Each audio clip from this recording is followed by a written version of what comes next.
नमस्कार। हमारे चैनल में आपका स्वागत है। मैं हूं रामचंद्र मौर्य। साथियों, लोकसभा चुनाव 2024 जैसे जैसे नज़दीक आ रहा है, सियासी पार्टियां अपने तर्कस निकाल रही हैं और अपने एजेंडे को सेट कर रही हैं।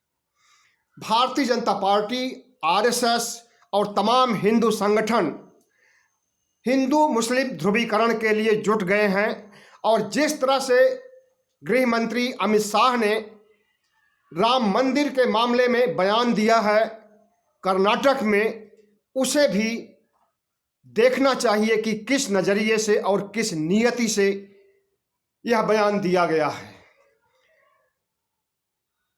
अमित शाह ने कहा था, राहुल बाबा कान खोलकर सुन लो, 1 जनवरी 2024 को राम मंदिर का द्वार खुल जाएगा आम आदमियों के लिए दर्शनार्थ, यानी मंदिर का उद्घाटन हो जाएगा 1 जनवरी 2024 को। इसका क्या मतलब लगाया जाए? और दूसरी तरफ आरएसएस प्रमुख पांचजन्य अखबार को इंटरव्यू देते हुए जो बातें कहते हैं उससे यही लगता है कि 2024 की रणभेरी बज चुकी है और उसके लिए हिंदू मुस्लिम कार्ड खेलने की पूरी तैयारी में आरएसएस जुट गया है। आरएसएस का यह कहना है कि 1000 साल बाद हिंदू जाग गया है और वह अपना वर्चस्व बनाना चाहेगा और बना रहा है। हिंदुओं के जागने से इस्लाम को कोई खतरा नहीं है, लेकिन इन्हें शासक वर्ग बने होने की मानसिकता में बदलाव लाना होगा। इन्हें इनकी श्रेष्ठता नहीं चलनी पाएगी, ये अपने को श्रेष्ठ नहीं कह सकते हैं। मोहन भागवत जी, हर कोई अपने को श्रेष्ठ समझता है और समझना भी चाहिए, चाहे वो व्यक्ति हो, चाहे वो धर्म विशेष के लोग हों, चाहे वो देश हो, चाहे संप्रदाय हो, कुछ भी हो, हर व्यक्ति को अपने को श्रेष्ठ समझने का अधिकार है भारत के प्रजातंत्र में। अगर मुस्लिम लोग इस देश में रह करके गौरवान्वित महसूस कर रहे हैं, अपने को श्रेष्ठ समझ रहे हैं, तो इसमें क्या गलत कर रहे हैं? क्या सिर्फ आप ही श्रेष्ठ बने रहना चाहते हैं? एक हिंदुत्व का एजेंडा ही चलेगा? मोहन भागवत जी, ये धर्मनिरपेक्ष देश है, धर्मनिरपेक्ष राष्ट्र है, धर्मनिरपेक्ष संविधान है और यहाँ की साझा संस्कृति में आप किसी तरह की दखलंदाजी या गलत बयानी या एक वर्ग को फायदा पहुंचाने के लिए बातें नहीं कर सकते हैं। और अगर करेंगे तो उसकी काट है विपक्ष के पास, बुद्धिजीवियों के पास, पत्रकारों के पास, धर्मनिरपेक्ष शक्तियों के पास।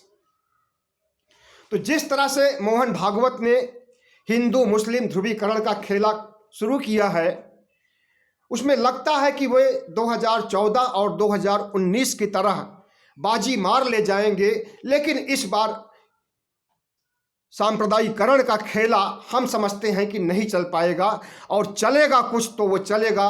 राहुल गांधी जो पसीना बहा रहे हैं, कन्याकुमारी से लेकर के कश्मीर तक पदयात्रा कर रहे हैं और लोगों से मिल रहे हैं, लोगों की समस्याओं को सुन रहे हैं, लोगों से जुड़ रहे हैं, लोगों की धड़कन को सुन रहे हैं, इस बार राहुल गांधी की चलेगी। और भारत जोड़ो कार्यक्रम का जो उन्होंने शुरुआत किया है, भारत को जोड़ने का काम किया जाएगा, भारत को तोड़ने का नहीं।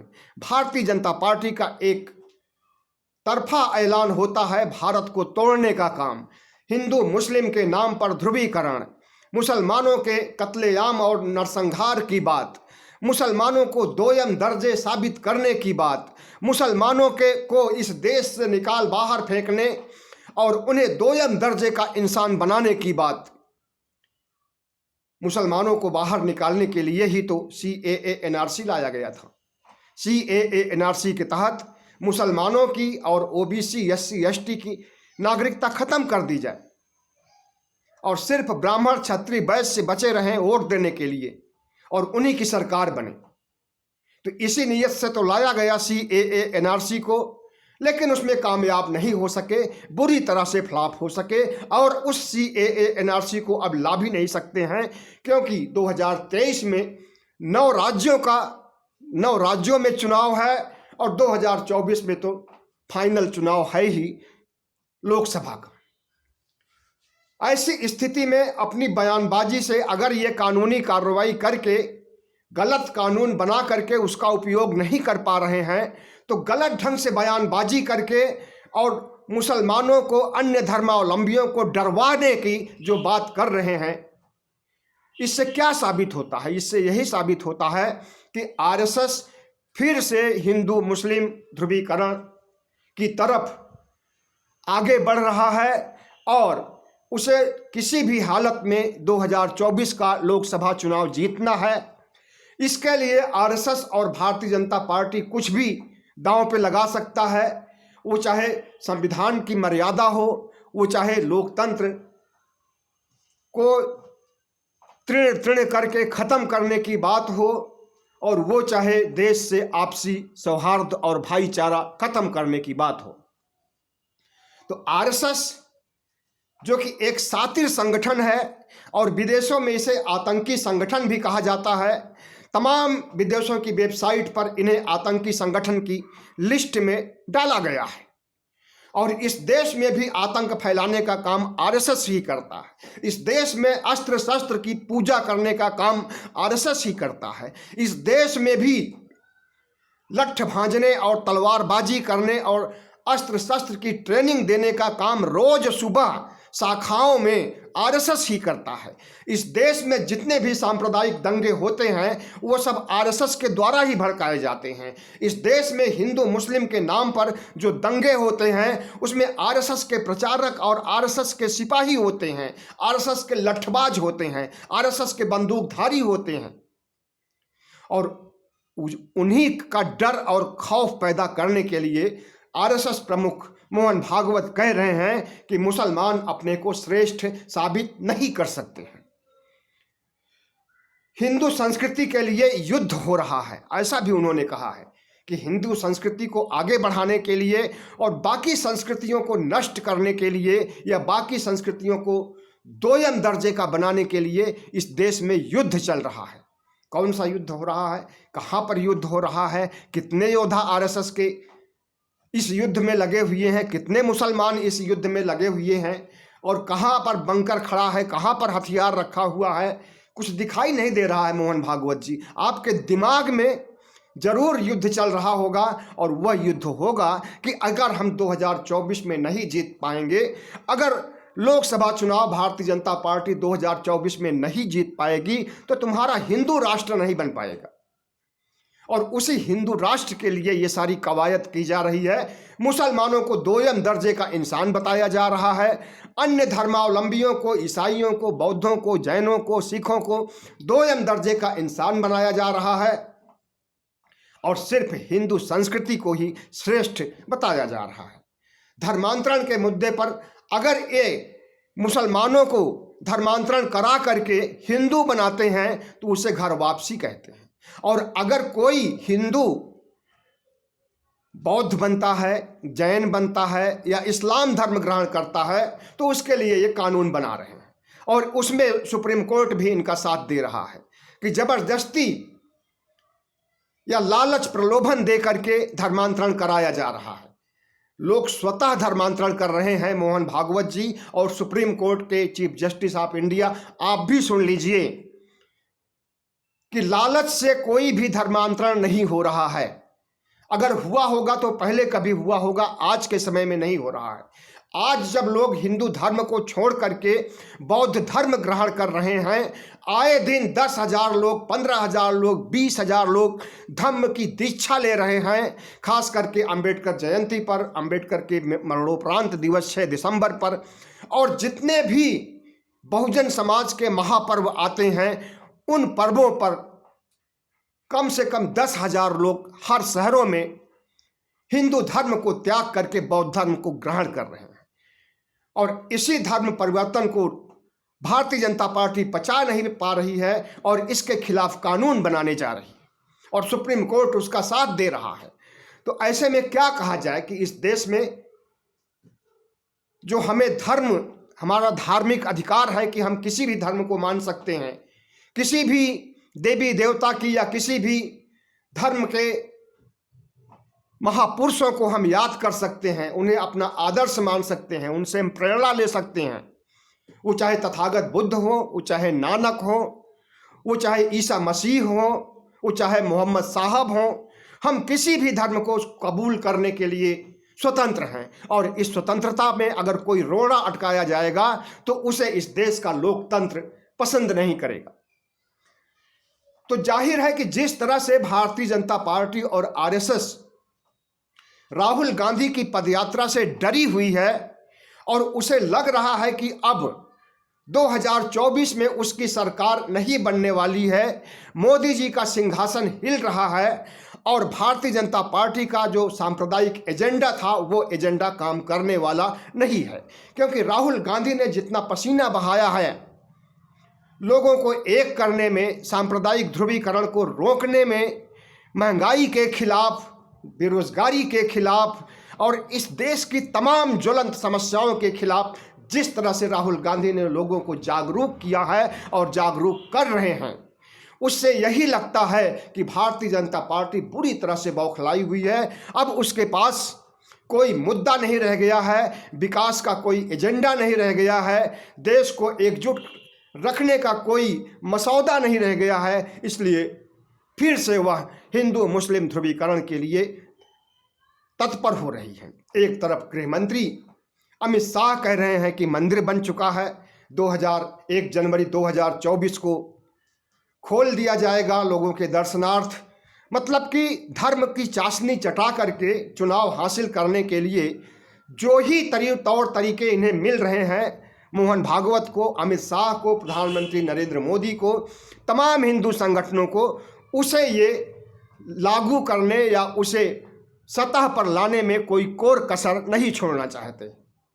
तो जिस तरह से मोहन भागवत कभी कहते हैं कि सबका डीएनए एक है, हिंदू और मुस्लिम सब एक हैं, और मुस्लिमों का डीएनए हिंदुओं से, हिंदुओं का डीएनए मुसलमानों से, मुसलमानों का डीएनए ईसाइयों से, ईसाइयों का डीएनए हिंदुओं से मिलता है। अब जब सबका डीएनए एक ही मिलता है तो फिर आप क्यों भेद पैदा कर रहे हो?